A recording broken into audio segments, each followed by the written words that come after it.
ನಾಲ್ವಡಿ ಕೃಷ್ಣ ನಾಲ್ವಡಿ ಕೃಷ್ಣರಾಜ ಒಡೆಯರವರು ಮದ್ರಾಸ್ ಪ್ರಾಂತ ಆಗ ಒಪ್ಪಿಗೆ ಕೊಟ್ಟಿದ್ದು 80 ಅಡಿಗೆ ಅವರಿಗೆ ಅನುಮತಿ ಕೊಟ್ಟಿದ್ದು 80 ಅಡಿ ಎತ್ತರದ ಮಾತ್ರ ನೀವು ಕಟ್ಟಬೇಕು ಡ್ಯಾಮ್ ಅಂತ. ಆದರೆ ಮಹಾರಾಜರು ಅದನ್ನು 124 ಅಡಿ ಎತ್ತರಕ್ಕೆ ಕಟ್ಟಿದ್ರು. ಅಂದರೆ ಅವರ ಎಸ್ಟಿಮೇಟ್ಗಿಂತ ಜಾಸ್ತಿ ಎತ್ತರವನ್ನು ಕಟ್ಟಿದ್ರು. ಅದಕ್ಕೆ ಹೆಚ್ಚು ಸಂಗ್ರಹ ನೀರಾಯ್ತು. ಇವತ್ತು ಪ್ರಾರಂಭಿಕವಾಗಿ ಅದರ ವೆಚ್ಚ 2,35,00,000 2,35,00,000 ಪ್ರಾರಂಭಿಕ. ಅದು ಸಾಧ್ಯ ಆಗಲಿಲ್ಲ, ಅಷ್ಟು ಹಣ ಹೊಂದಿಸೋಕ್ಕೆ ಆಗಲಿಲ್ಲ.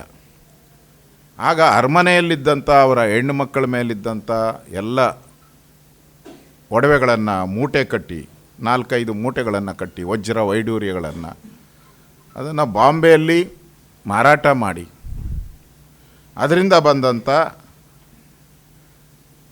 ಹಣದಲ್ಲಿ ಕೃಷ್ಣರಾಜ ಸಾಗರ ಕಟ್ಟಿರೋದು ಇತಿಹಾಸ.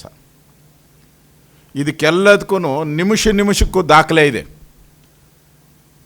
1910 ಇಸ್ವಿಯಲ್ಲಿ ಏನು ಪ್ರಾರಂಭ ಆಯಿತು KRS, ಅದಾದ ಮೇಲೆ ಪ್ರತಿಯೊಂದು ದಿನದ್ದು ದಾಖಲೆ ಇದೆ. ಅದು ಮುಗಿಯೋವರೆಗೂ ದಾಖಲೆ ಇದೆ.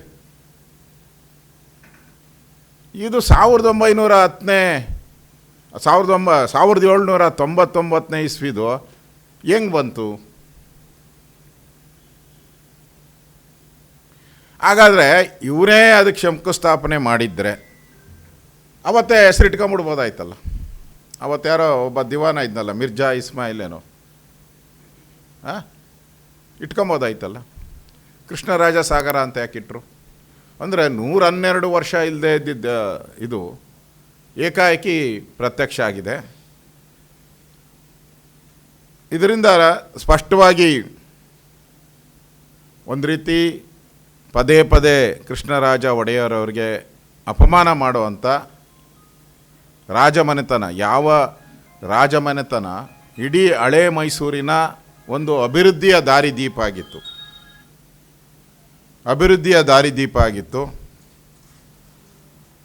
ಭದ್ರಾವತಿ ಉಕ್ಕಿನ ಕಾರ್ಖಾನೆ ಕಟ್ಟಿದ್ದು, Mysuru sandal soap, Mysuru paper mills, Mysuru paints,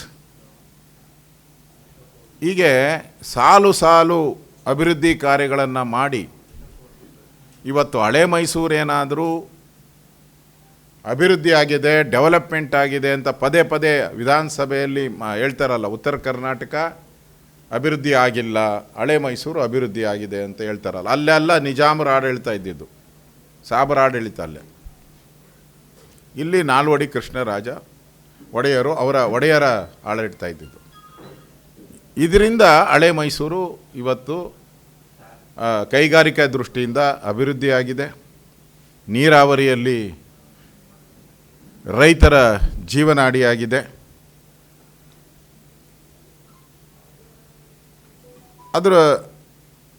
ಇದೊಂದು ರೀತಿ ಕೃಷ್ಣರಾಜ ಒಡೆಯರ್ ಅವರಿಗೆ ಅಪಮಾನ ಮಾಡೋದಕ್ಕೆ ಈ ಸರ್ಕಾರ ಮೊದಲಿಂದನೂ ಪ್ರಯತ್ನ ಮಾಡ್ತಾಯಿದೆ. ಒಂಥರ ಅವ್ರಿಗೆ ಆ ಮನೆತನಕ್ಕೆ ಮಸಿ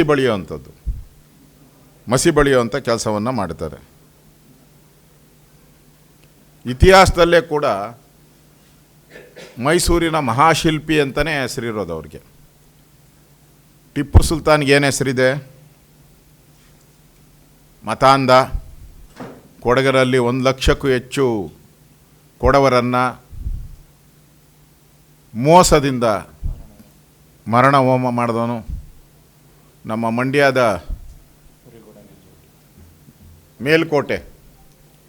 ಮೇಲ್ಕೋಟೆ ದೇವಸ್ಥಾನದಲ್ಲಿ ಸುಮಾರು 1000 ಹಿಂದೂಗಳನ್ನು ಹತ್ಯೆ ಮಾಡಿದಂಥವನು, 100 ದೇವಸ್ಥಾನಗಳನ್ನು ಕೆಡವಾಕಿದವನು.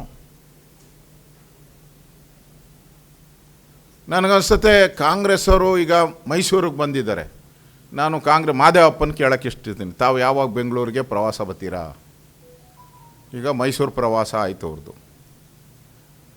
ಮೈಸೂರು ಪ್ರವಾಸ ಮಾಡಿ ಟಿಪ್ಪು KRS ನಾಮಕರಣಕ್ಕೆ KRSನ್ನು ತೆಗೆದುಹಾಕಿ ಟಿಪ್ಪು ಸಾಗರ ಅಂತ ಮಾಡೋಕ್ಕೆ ಹೊರಟಿದ್ದೀರ. ನನಗನ್ಸ್ತತೆ ಮಹಾದೇವಪ್ಪನವರೇ ಬೆಂಗಳೂರಿಗೆ ಯಾವಾಗ ಬರ್ತೀರಾ?